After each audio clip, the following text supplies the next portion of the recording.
கிறிஸ்தவனா இருந்து பாடுபட்டீங்கன்னா சொல்லுங்க, விவரமா உங்களுக்கு சொல்லுங்க.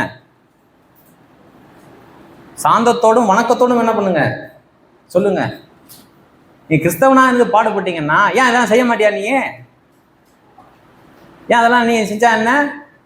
நீ என்ன ஓவியமா அப்படின்னு சொன்னாங்கன்னா அவங்களுக்கு சாந்தத்தோடு என்ன பண்ணுங்க பதில் சொல்லுங்க. வணக்கத்தோடு என்ன பண்ணுங்க சொல்லுங்க. பாரு, என்ன கர்த்தர் உன்னை என்ன பண்றாருன்னு பாரு, நான் யாருடைய புள்ள நானு, அப்படிலாம் பண்ணாதீங்க. சாந்தத்தோடு என்ன பண்ணுங்க சொல்லுங்க.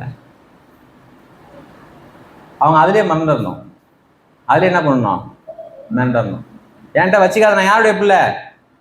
கர்த்தருடைய பிள்ளையாகும். இதுக்கு முன்னாடி என்ன ஏத்தவங்களாம் என்ன ஆயிருக்காங்க தெரியுமா?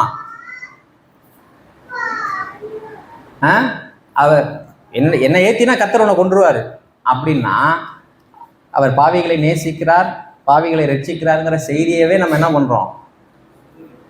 அவமாக்குறோம். என்ன தொட்டினா நீ காலி, நான் யாரு? நிறைய பேர் அதை ஆண்மையும் நினைச்சுக்கிறான். அப்படி இல்லை. சாந்தத்தோடும் வணக்கத்தோடும் நீங்க ஏன் கிறிஸ்தவ வாழ்க்கை வாழ்றீங்கிறத உங்களை துன்பப்படுத்துறவங்களுக்கு என்ன பண்ணுங்க சொல்லுங்க.